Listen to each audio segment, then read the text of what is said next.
Today we will be talking about the book, The Magic of Thinking Big, written by David Schwartz. The Magic of Thinking Big is a personal development book written in 1965 by David Schwartz. The premise of the book is simple: think big to live big. David Schwartz tells us that we need to upgrade our thinking in order to upgrade our life. Before we can achieve big things, we have to think big things.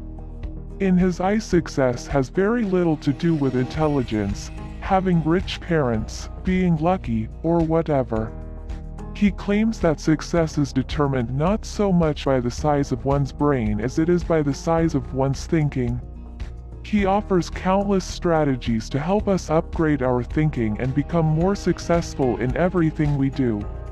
In this summary, we will look at 10 of his best ideas. These ideas have made a huge difference in my life, and I'm convinced that they will help you transform your life for the better too. And if you like the video, please share it with everyone. This video can help a lot of people changing their lives. So, let's get started. Lesson number 1. Believe you can succeed and you will. Belief, the I am positive I can attitude, generates the power, skill, and energy needed to do. When you believe I can do it, the how to do it develops. The how to do it always comes to the person who believes he can do it. Belief, strong belief, triggers the mind to figuring ways and means and how to. Belief. The I am positive I can attitude is powerful. He tells us that if we believe we can succeed, then we will succeed. If we believe that we can become a professional football player, then we will become a professional football player, if we want to. If we believe we can become a millionaire, then we will become a millionaire, if we want to. If we believe we can achieve big things in life, then we will achieve big things in life, if we want to. No matter what it is that we want to achieve in our life, we must first believe that it's possible. Want to become a millionaire? You sure can, if you believe you can. If you think you can't, you will find reasons why you won't. Disbelief equals negative power, doubts, excuses, reasons why you can't. Lesson number 2. Cure yourself of excuse-itis, the failure disease. You will find that the more successful the individual, the less inclined he is to make excuses. But the fellow who has gone nowhere and has no plans for getting anywhere always has a book full of reasons to explain why. Persons with mediocre accomplishments are quick to explain why they haven't, why they don't, why they can't, and why they aren't. Do you often say things like this? I'm just too tired to work out today. I'll do it tomorrow. I'm too young to start. I'm too old to get started. I've never done this before. I don't feel like doing this today. I'm just not smart enough. I'm just never lucky. This is really hard. I don't have enough money for this. Author says that the more successful a person, the less excuses he or she makes. It's always the mediocre people, the people who aren't getting anywhere in life, that have excuses for why they can't, why they won't, and why they aren't. For every action there is a reaction. Whatever happens in our lives is the result of our own accumulated actions over time. Luck has very little to do with whether we will be successful or not. It's all about the actions we take on a daily basis. Lesson number 3. Don't sell yourself short. Many people think they can't do this and can't do that.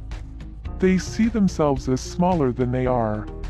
They have too low self-esteem, or as Schwartz puts it, suffer from self-deprecation. I'm sure you know a few people smarter, more qualified, or even better at the job. So why are they in a higher position? Simple, it's because they think more highly of themselves. That's all it is. They think more highly of themselves. They have more self-belief, more self-esteem, a better self-image, whatever you want to call it. They think they can do the job. They think, in fact, that they can do the job better than other people, like you also think. They don't suffer from self-deprecation. They don't see themselves as smaller than they are. They don't think that others are better. No. The opposite is true. They believe they are great. In other words, they don't underestimate themselves or overestimate everybody else. They have a higher self-esteem. Lesson number 4. Use big, bright, cheerful, and positive words. When you speak or write, you are, in a sense, a projector showing movies in the mind of others. And the pictures you create determine how you and others react. Our mind doesn't think in words, it thinks in pictures, images, and movies. The words we use are translated into images, movies by the mind. When we say, pink elephant, our mind shows us a picture of a pink elephant. When we say, dolphins, pool, tunnel, our mind translates these words into pictures of dolphins, a pool, and a tunnel. I use only positive words to describe my mood and my feelings.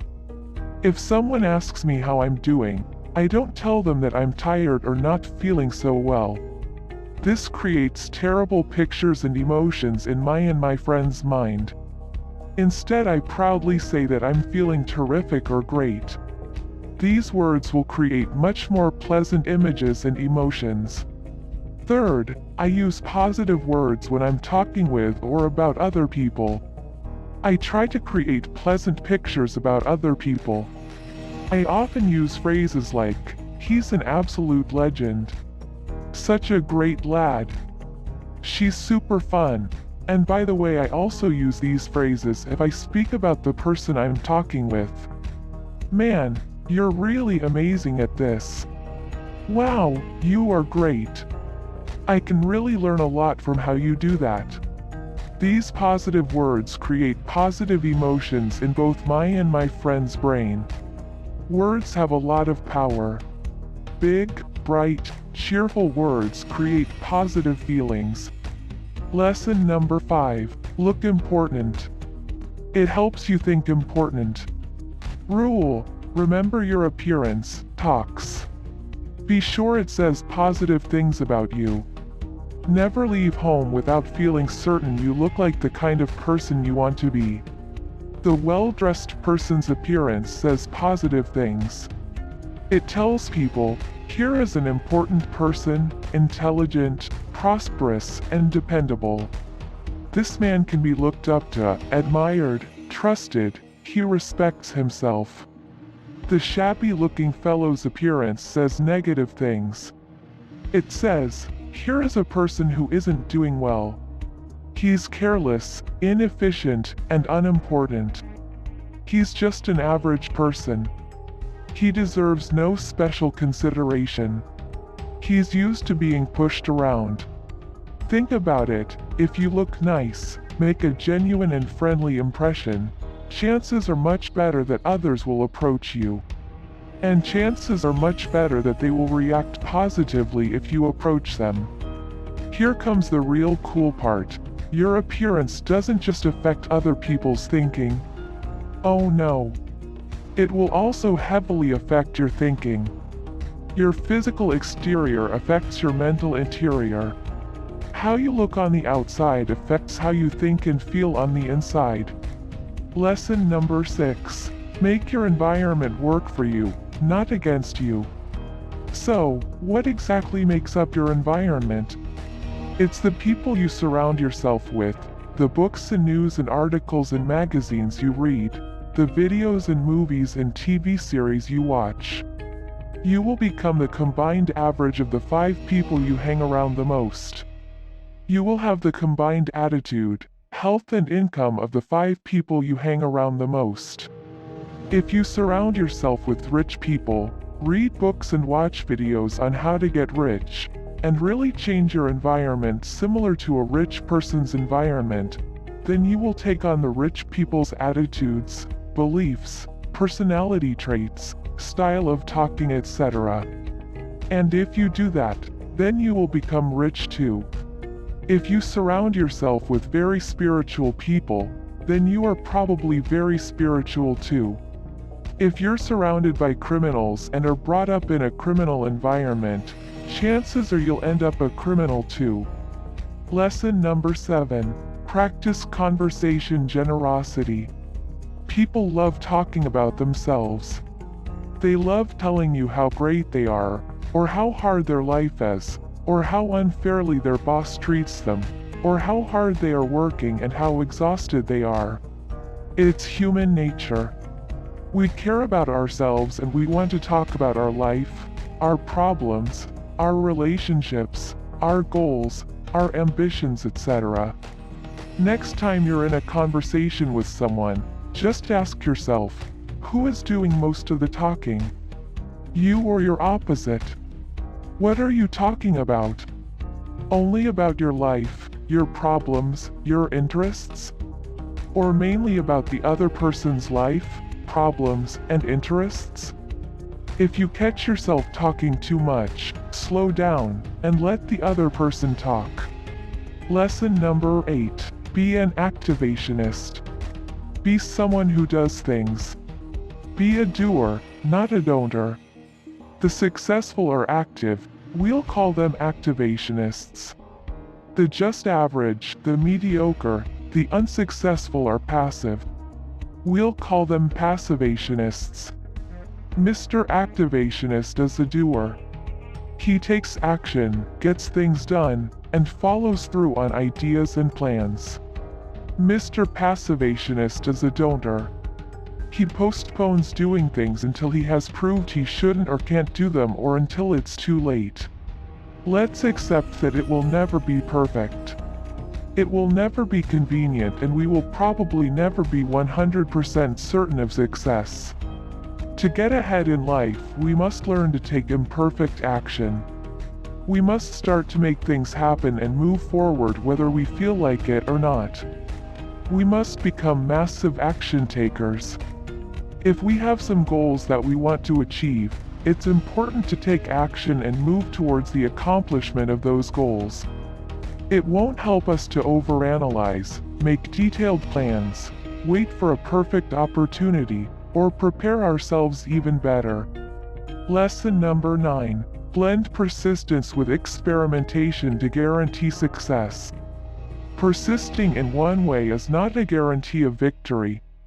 But persistence blended with experimentation does guarantee success. Many ambitious people go through life with admirable persistence and show of ambition, but they fail to succeed because they don't experiment with new approaches. Stay with your goal. Don't waver an inch from it. But don't beat your head against a wall. If you aren't getting results, try a new approach. Thomas Edison, 10,000 failures until he succeeded. 10,000 new experiments until he finally hit the jackpot. He stayed with his goal. He didn't waver an inch from it. But he did not beat his head against the wall. He tried new approaches, and guess what? It worked. Persistence blended with experimentation worked. Lesson number 10. Use goals to help you grow. Goals are as essential to success as air is to life. No one ever stumbles into success without a goal. No one ever lives without air. Get a clear fix on where you want to go. Nothing happens until a goal is established. Without goals, you're leaving your life to chance. Goals have magic powers. Energy increases, multiplies, when you set a desired goal and resolve to work toward that goal. Once you have a clear goal, you have a path to walk on every day. You know where you're heading and can focus your time and effort on achieving your goals, instead of being sidetracked by diversions and distractions all the time. The magic of thinking big is all about upgrading your thinking.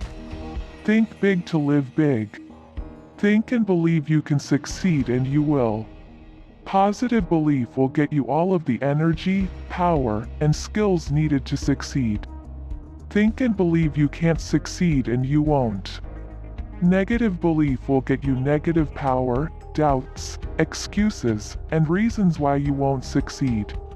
Thank you for watching the video. We hope you liked it.